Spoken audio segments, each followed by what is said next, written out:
Hello, listeners, and welcome to episode 1 of the SGS Movie of the Week. This is Chad Rigsby, sitting here with Dave Holte, the famed history teacher, and our two guest stars for the week, Aiden Reichel, who's a junior, and Gibson Montgomery, who's a ninth grader. These guys are film buffs, and they bravely volunteered to talk over Jaws with us. We're hoping that you got a chance to watch it, but if you haven't, you can check it out either before or after listening to this podcast. There will be spoilers, though, so you should probably watch it first. Dave, how's it going? I'm good. I'd like to thank our two guest stars for showing up. Yeah, thanks man. so much, guys. Thank you.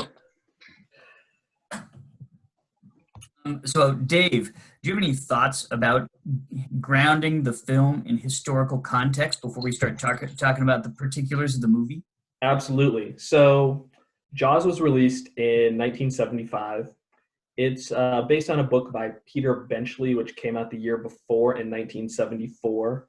And just to give you all some context, 1975, the Vietnam War has ended. We're in the aftermath of Watergate and Richard Nixon's resignation. The economy is struggling. You're seeing some urban decline and continued movement into the suburbs. So that's kind of like the general context in the United States. Peter Benchley's book was like loosely based on a series of shark attacks that occurred on the East Coast during World War I, including one where a shark actually swam up a river. And just like a few other details about how it was made. Steven Spielberg, who's the director of Jaws, was not actually the original director. And I don't remember the name of the original director. All I know about him is he kept referring to it as a whale and not a shark. And the producers lost confidence in him and hired Spielberg instead. And Spielberg he'd done a couple TV movies at this point, but he wasn't really well known. I want to say he was in his late 20s when he was chosen to direct Jaws. And so the film was budgeted for around $3.5 million, and it would exceed $10 million by the end. Spielberg planned on a 50-day shoot, and it would end up going over 150 days. So it was way over budget, way over scheduled, and he thought he was going to be fired several times. So he ended up filming it on Martha's Vineyard, and we'll end up talking a little bit about how it was actually filmed. There are some problems with production. And Jaws, and I think this is something we'll talk about, was kind of like the first summer blockbuster. So there was a massive marketing campaign with merchandise. One of the famous taglines was "See it before you go swimming." And the producers actually delayed release until the summer because they wanted the movie to be released at that time, making it the first summer blockbuster. And it would help set the stage for later films like Star Wars and things like that, and really set Spielberg on his path. So that's kind of the really brief context for Jaws. Brief. All right. Well, when I talk about movies, I like to think about the scenes that I like the best. Aiden, what was your favorite scene in the movie?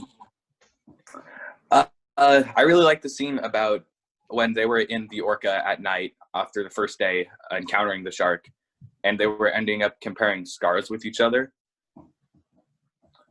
What'd you like about that scene? I love it.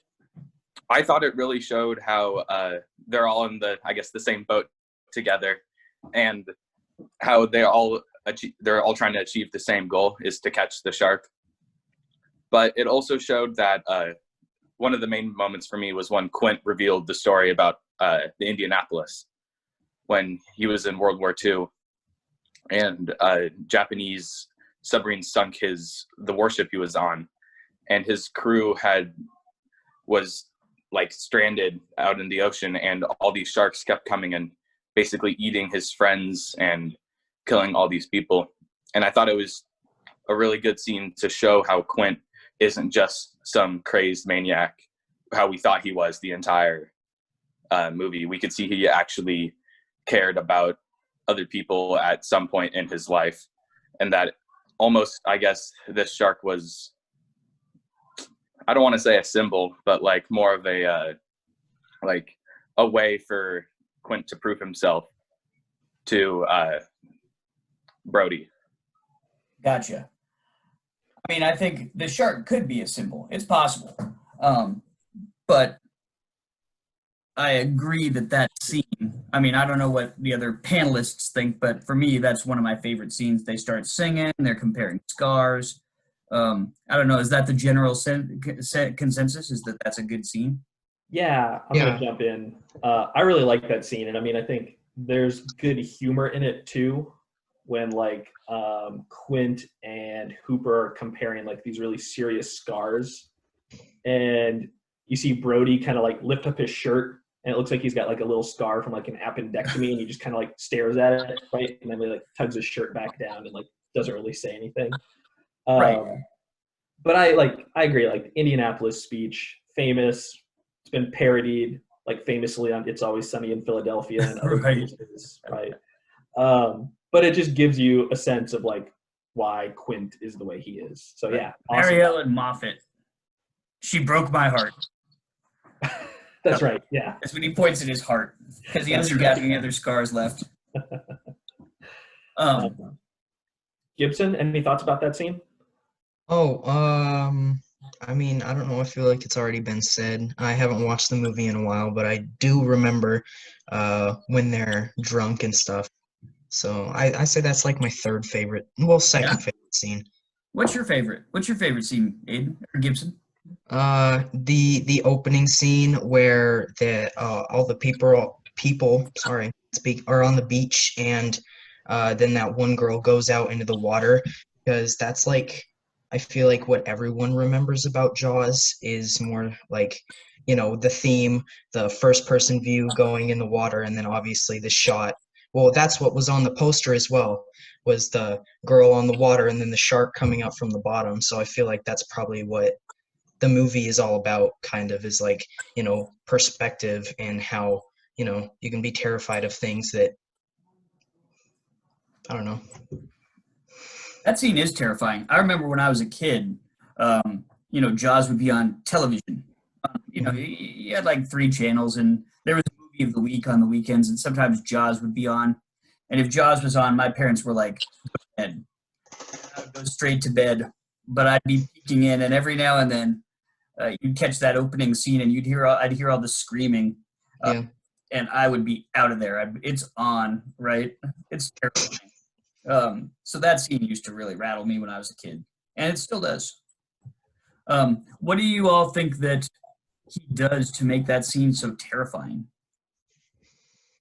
I think it's almost like the hidden fear.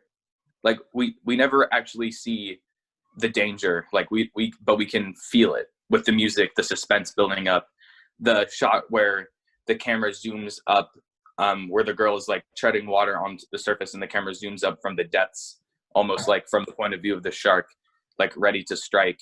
And as the music gets more and more intense, and then finally she gets hit, and then you see the terror as she's screaming, being just thrown around like just a rag through on the water surface. So I think for sure that really adds to how terrifying the opening scene really was. Yeah, as I rewatched it with that opening scene, I was actually just kind of struck at like how long the attack sort of goes on, with her being like pulled like back and forth. Yeah. Maybe seems like a little overkill at times, but like I agree with what you guys said. Like the music, like we all sort of know the Jaws music at this point. And really throughout the film, right, it just like sets you up with that like sense of dread, beginning with that first scene. Well, I think Aiden's right. The point of view, Yeah. the point of view in that scene is just phenomenal. You have the view from above the water, and then you also have the view from below the water, and those two things are not happening. He doesn't cross that line. So, it's a terrifying. It's like you can't tell what's under the water exactly. You can't see it, but you can see the result of it above water. And even at the start, when she goes out swimming, and you're in a shark movie, and the buoy floating in the distance that looks like a shark fin that she's going to wind up grabbing onto. I think all of that is just brilliant. And, there's the sense that she was sort of headed off to maybe have sex with this guy, and that the shark is somehow related to that decision. I think it was even worse in the book I read, that eventually even made more out of it in the book. All of that is just terrifying. And it's at night, just on top of all of that. Any other thoughts about that scene? Dave, you got a favorite scene? Yeah, I mean, I actually don't remember the first time that I saw Jaws, but I remembered like the Indianapolis scene. I remember the opening scene. And so like as I was rewatching it this time, like the scene that I had totally forgotten about and that I just thought was like well done and interesting was actually the scene with Brody and his kid at the dinner table. And like this is after sort of that initial like smaller shark has been caught. Brody's been slapped by the kid's mom, the kid who had died on the beach, and so like he's just sort of like lost in his thoughts. And it's kind of interesting, like the scene before it like ends with him walking away. The next scene opens with his wife kind of walking towards him at the dinner table, so it's kind of that change in movement. And then like just the way the point of view sort of flips throughout that scene after like Brody recognizes that his kid is just mimicking his every move because he like wants to be like his dad. And so it'll like take the kid's perspective and you'll see Brody like moving his hands at the dinner table. And then his kid does the same. And I mean, I thought it just did a good job of like establishing him as like a family man. He loves his kids, and yet he's also like clearly tortured by like what's been going on and like his own inability to like protect the town of Amity. So I just thought it was well done and like kind of a quiet moment in, you know, a film with a lot of tension and action that comes later. Also in that scene, maybe I'm going too far with my interpretation, but the way I remember that scene is that they're crouched down in front of the table, and the table has got like a line behind them, almost like a water line. But you can see both of them at the same time, so it's very strange and it's very personal. I think you're right.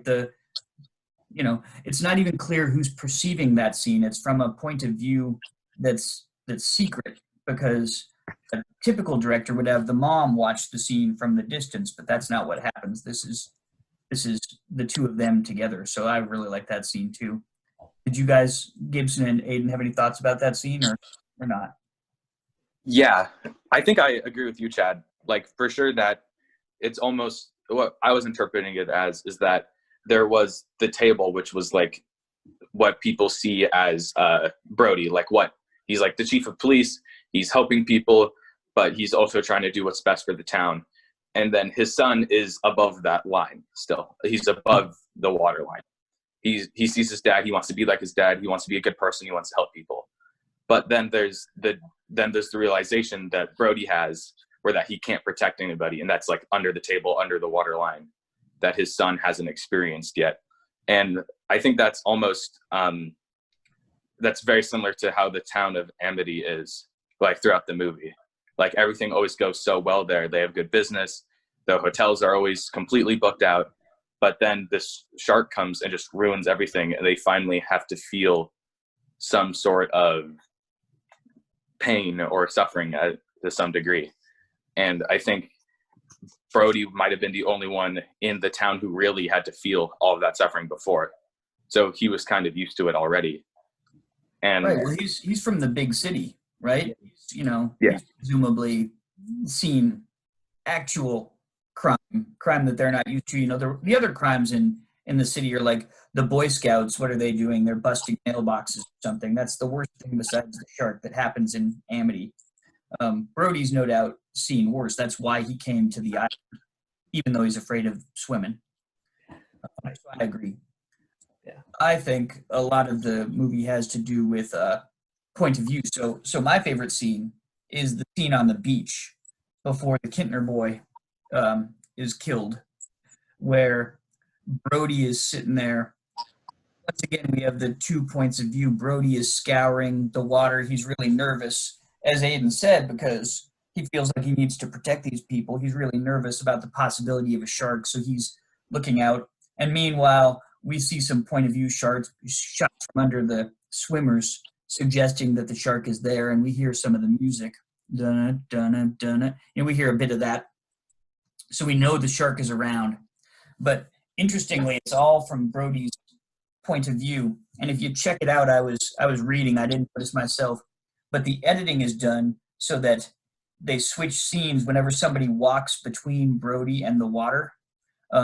They cut the edits against those people passing, which interrupts his view and irritates him and the audience. And then we have the Bad Hat Harry scene and the famous reverse zoom shot. They zero in on Brody and the background falls away, and that's like a $20,000 shot that had been used in Vertigo. If we'd like to be able to show video on our podcast, but we don't trust Zoom to communicate it. But that's a shot worth going back and seeing. Did anybody else? Was I the only fan of the beach scene, or were there other people? No, I like the beach scene as well. I agree. It instills like fear and panic because of like, you have all these kids in the water, especially because before it was like, a teenager and stuff like that. And now it's like, all these little kids are huddled around in the water while Brody is sitting there like, he's so tense and his wife is like, "What's wrong?" And then, the music starts and then, it's, yeah. Yeah, everybody is like, "What's wrong?" And he's shark attack. Yeah. Okay. Yeah, I mean, I agree with all that. Like even early on in the scene, and I read about it and watched some things about it. Like at the very beginning, like you see a woman going to the water. Like you see this guy throwing a stick with his dog, right?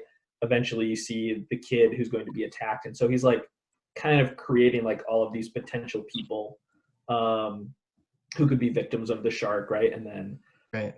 Later, more with that huge group of people who like go into the water. I mean, the other shot I really liked in that scene is when a guy comes up and blocks Brody's view entirely, and you kind of get the over-the-shoulder shot from this guy, and you see like Brody's head kind of peeking up above, like trying to figure out what's going on in the water. And the guy's hair is like blowing. Yeah. And like, get your hair out of the scene. We're trying to see if there's a shark. Right. But yeah, just like great at building tension Right. in that scene. It's great because even those like few seconds where you just like see this guy throwing a stick for his dog or whatever, even that little bit gives those people enough character for you to care about them enough to where you're concerned if they get attacked by a shark, which is probably one of the greatest parts of this movie because a lot of other movies don't really do that. It's like, oh, we're going to be attacked by Jason Voorhees, but we're all like empty soulless teenagers, but then here it's like, I throw a stick to my dog, now you're gonna cry if I die, kind of thing. The mom's like, did you put on sunscreen? Right, yeah. The kid who's about to die. All right. I feel like I had something else to say, but I spaced it. And anyway, we, strangely enough, already have emails in our mailbag asking questions about this movie. Wow. Whoa, we must be really popular. We are pretty about a fan following, and I want to say it's not just our moms. Wait, Definitely. your guys' moms are watching you? Probably. You Once bet. she gets the link, my mom's going to be all over this. Right. Yeah. Dave, you want to read our first? Yeah, I will, absolutely. So first question is from Billy Dumars, an electrician from Lexington, Kentucky. We're not sure how he found out about us so fast, but we're glad he did. So here's his question. Love your show, guys. Does Quint just want to die or what? So good question. What's the deal with Quint? What? Does Quint just want to die? Oh. Any thoughts about that? I don't know. I can start it. Huh? Oh, go ahead, Gibson. Go ahead. Oh, okay, sorry. I'm sorry. I apologize. No, don't worry. I'm sorry. It's after, all his friends die and stuff, he sure seems very enthusiastic to go after, another, or wait, is it the same shark?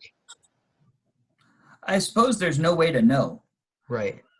Whether That's this another thing. this shark was in the waters around the Indianapolis.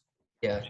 But he sure seems very enthusiastic to go after it, either another or the same shark that killed, all of his friends on the ship and stuff. So, I mean, I don't know. Yeah, there's clearly a revenge aspect to it. And I mean, in that way, there is a literary figure who he's probably modeled after, and that's Ahab in Moby Dick, who similarly has his leg bitten off by a whale and decides that because of that he's going to hunt all whales everywhere. Even is got a particular vendetta against the white whale Moby Dick, and he also, like Quint, the rest of the crew is like, we don't want to go on this mission. This is a suicide mission. Take us back. And he's like, no, I'm going to bust the radio and, I'm going to go try to kill the whale no matter what the cost. So in that way, I think, there is a sort of literary model for this kind of vengeance. Are there other reasons that might motivate Quint to want to behave this way? Because, Brody wants to go back to shore, Hooper wants to go back to shore, and Quint is destroying the radio, running the boat into the ground. Any other thoughts? Yeah.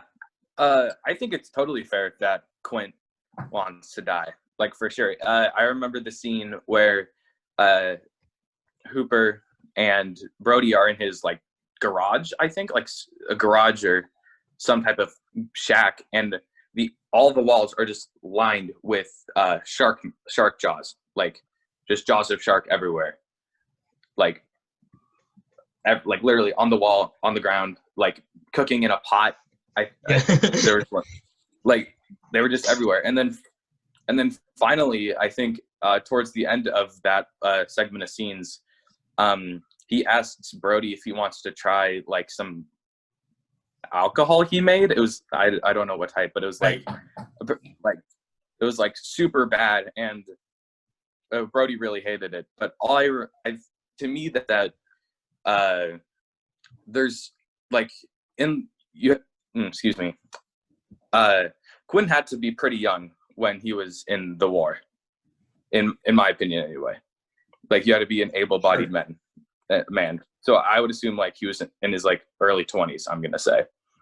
And so if you just saw all your best friends die from a shark, right? Like, and then you were stranded on the open ocean alone with no help, like I would for sure also have a vendetta against sharks. And you can see him just like basically he dedicated his life to hunting and fishing sharks. Like there must have been hundreds of shark jaws on his walls. Sure. And he also named his boat the Orca, which is the only known predator to sharks besides sharks. Oh, good point. Oh yeah. So it seems that he is saying like, I am also the alpha predator that the shark should worry about. Like, and this time it's not for food, it's because I'm just angry. And so it seems. Oh yeah, sorry, go ahead. It seems that he almost like wants to go down fighting, basically. Like he's trying to find the one shark that's going to eventually kill him. Like he's found hundreds, but he's been able to vanquish all of them, and he just needs the one fight to say like he's just trying to find that maybe the ocean's better than him, and eventually it is. But yeah, I mean, I think there's a thread of criticism that suggests that a lot of Quint's motivation has to do with World War II, and not just the sharks, but also the mission that he was on, the bombing, delivering the bomb to Hiroshima and Nagasaki has taken a toll. And, there's some have pointed out that he wears that bandana around his head, the way that kamikaze pilots on suicide missions used to wear bandanas around their heads. And also there's a scene where he takes his machete when he realizes that the shark is beyond their control, and he jams it into the door jamb, and you can see the rising sun, which is a symbol of Japan, in the background.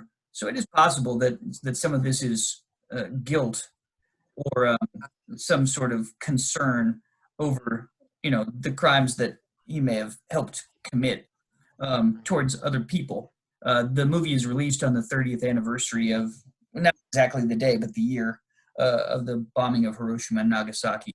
Yeah. So could be. Other thoughts?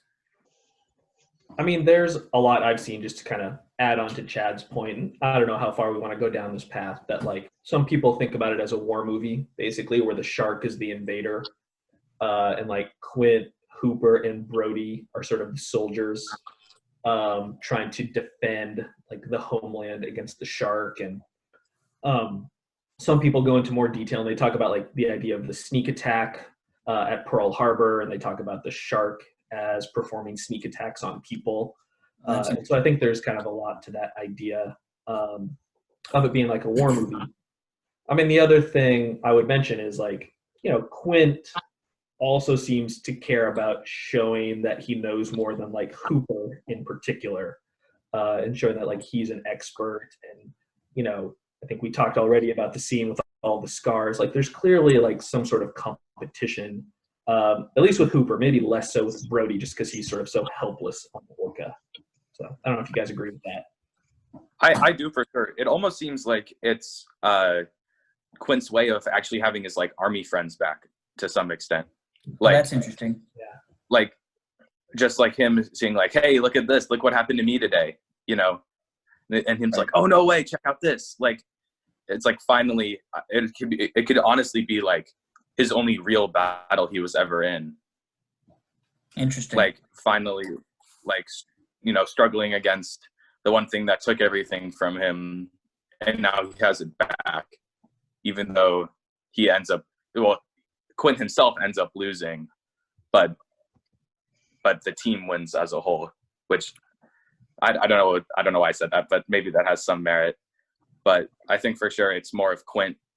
It's Quint's like only real battle he ever really fought. Interesting. No, I think that's fair.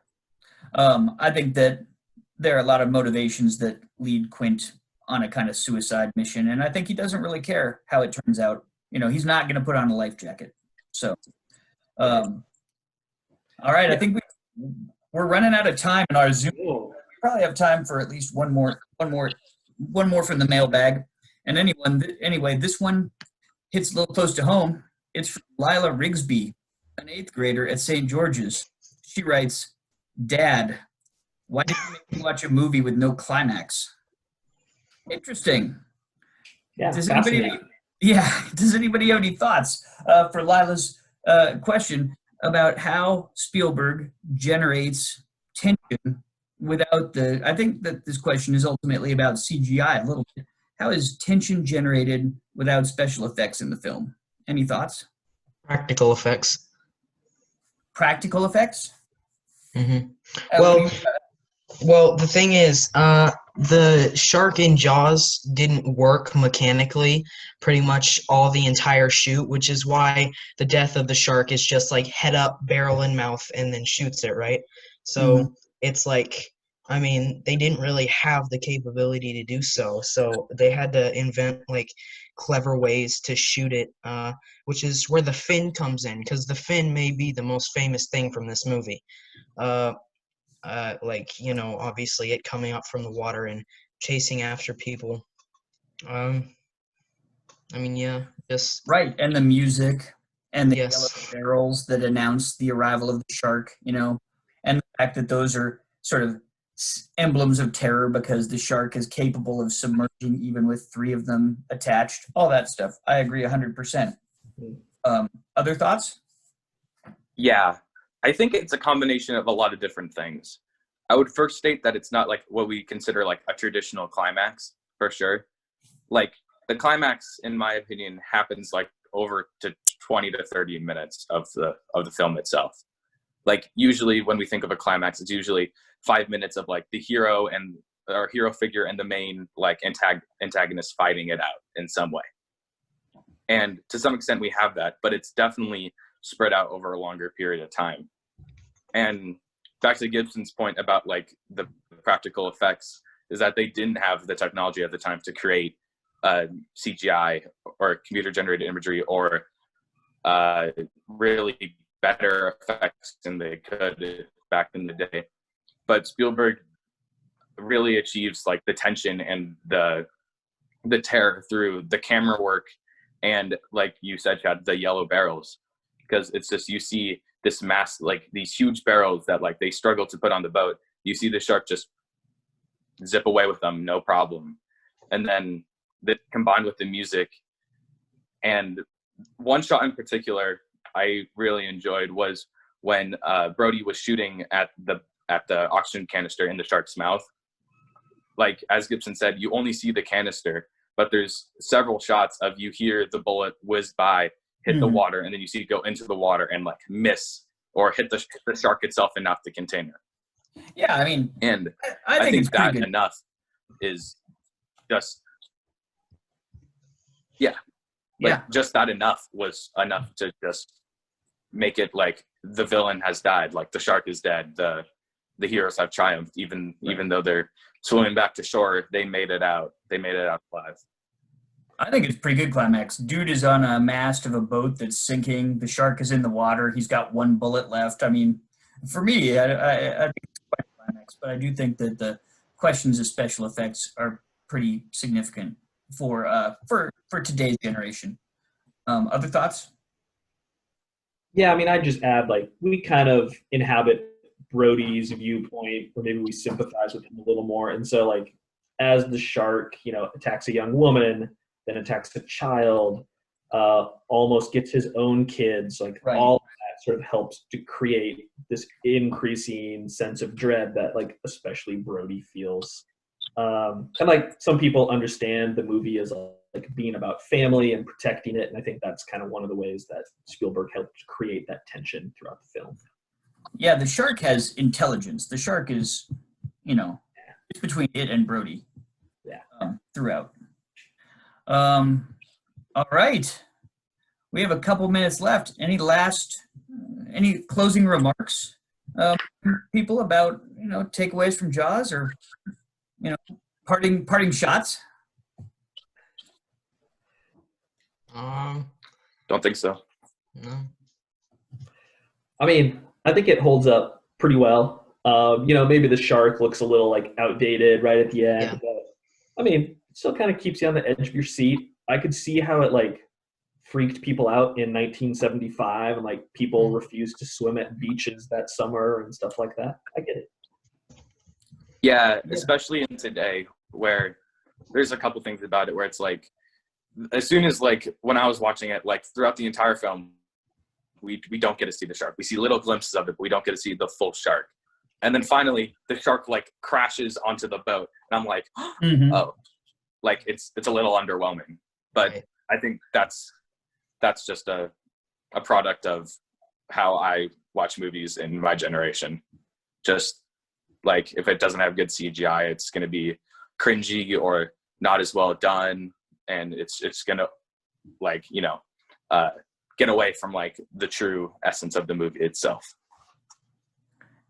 Yeah, there's a lot of conflict and tension. If we had another 40 minutes, I'd want to get into questions about the mayor refusing to close the beach. Lots of us are sitting around, like, hidden, and there's businesses that want to open up. I mean, Jaws has a lot of resonance, like, right now. For me, summertime, when are we going to get out?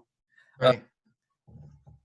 But I think that the conflicts in the movie really keep it tight throughout. I think that there's a lot of tension from character to character and between the characters and the shark. I think it's a fantastic movie. I love to watch it. I probably watch it once a year. It's one of my favorites. Anyway, thank you so much for joining us, guys. You did a Yeah, thank you guys.